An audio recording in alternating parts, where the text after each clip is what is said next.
just today and this week in the news, two of the biggest headlines are 10 children died immediately after getting the COVID vaccine, which we were told was safe for children, and many schools made mandatory after the FDA blessed it and pushed it. And now today, there's additional news about the extent of myocarditis that this thing is causing in adults and causing adults to drop dead. Also now disclosed by an honest FDA under Martin McCary and Vinay Prasad, who was an early critic of, not even critic, but just an honest broker about what was happening with the vax. All this was fucking suppressed. People are dying as a result. So you're totally right. The distrust in government agencies, yes, goes well into public health.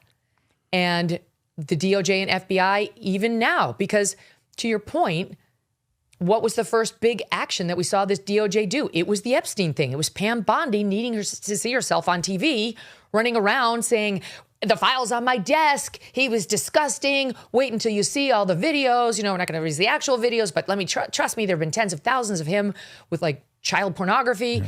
And then, oh, there's nothing. And then no explanation. No, like mea culpa, no presser, Dave. Right. Where like she fell on her sword and said, I misspoke. That was stupid. Let me tell you everything we actually do have. It never happened. We were told to move on.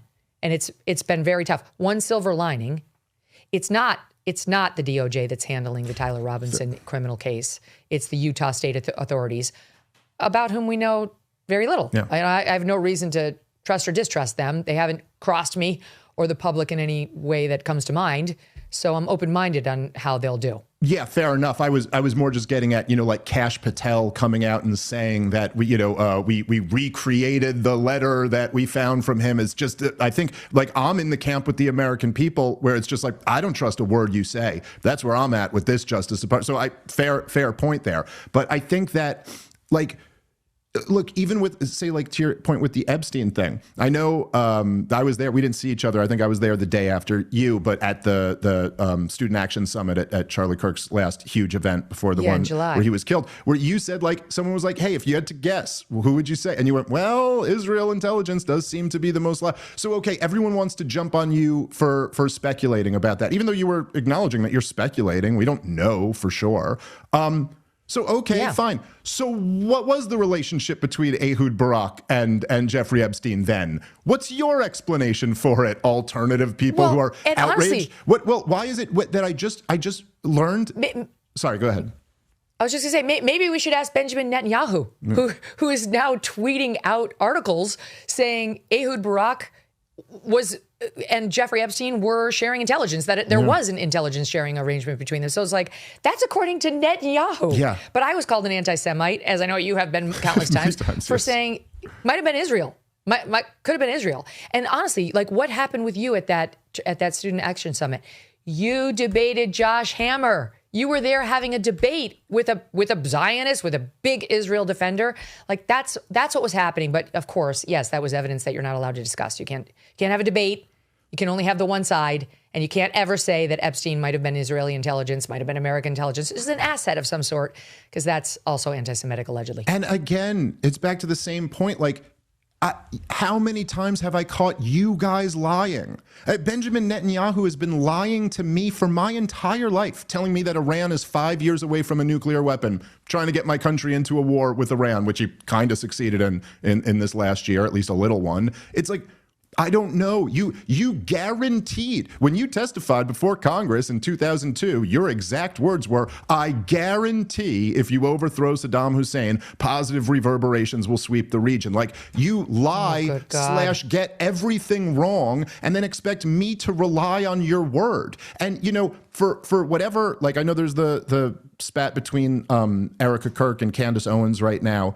And however anyone feels about any of that, like, I was friends with Charlie. This is his widow. I'm friends with Candace Owens. It's kind of an awkward situation to be in. But one thing that you cannot take away from Candace Owens is that what she did expose is that Josh Hammer and Bill Ackman and Benjamin Netanyahu lied through their teeth about Charlie Kirk in the immediate wake of his murder during an active murder investigation, which, like, okay, you want to take any responsibility for why people might not believe, you know what I mean? Like what is that going to lead to? I mean, Josh Hammer, I mean, I just thought this was like unbelievable. Are you talking about the attempted intervention that they did with Charlie? Well, what exactly happened in the Hamptons, or what exactly the intervention was? Like, I don't know that's exactly been proven, but I do know. Look, I met Josh Hammer. I debated him twice. I debated him at Princeton University once, and then there. And I did think he was a real snake when we had like a totally nice conversation backstage. Charlie had insisted over and over that this be like a good faith debate. Me and Josh talked for like a half hour backstage about like family and kids and all this stuff. And then he gets out there in his opening statement and he goes, "I'm disgusted to be on this stage with Dave Smith right now." And I was like, whoa. I'm not surprised. Dude, like, I'm not surprised. Can I tell you, I had Josh Hammer on this show repeatedly, many times.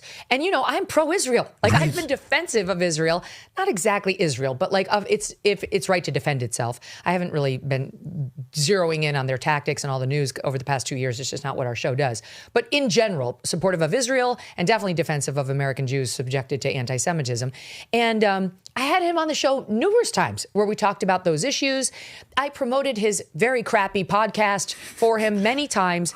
And then after literally I said nothing anti-Semitic, even arguably anti-Semitic, he was one of the first out there attacking me. Yeah. Like, what the fuck? Well, I just yes, I agree. A snake. So like to me, that's snake behavior. Like if I was going to go on stage and say I'm disgusted to be on here with you, I guarantee you I'd have that energy in the green room with you too. To me, like just as a man, that's just how you conduct yourself. But my point is, so initially, Candace made the accusation that Jewish donors were pulling money from Charlie Kirk over platforming Tucker and you and me, and that Charlie was so mad that he was getting ready to turn on Israel. And Josh Hammer and Bill Ackman, they all came out, they said that is an anti-Semitic lie.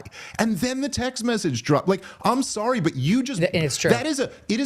And by the way, Josh Hammer, in every interview while he was saying that, just kept saying how much Charlie Kirk loved his book. It's like the weirdest thing to say about your friend right after they die. Like, imagine if like that was my, Charlie always told me how great my podcast was, and you really got to listen to it. And you can check it out at Settle for More on Amazon.com. Yeah, like I mean, and then Benjamin Netanyahu decides to read from this letter and quote only like 3 sentences where Charlie's talking about how much he loves Israel. And he omits that the entire letter was Charlie going, "We're getting killed out here. I don't have counter arguments to what this Hasbara stuff isn't working anymore. We're losing the entire young generation." Like, what a lie of omission that is. And so I just I'm kind of just disgusted by all of that. I can't imagine like a friend of yours who just got publicly executed in the most horrific way.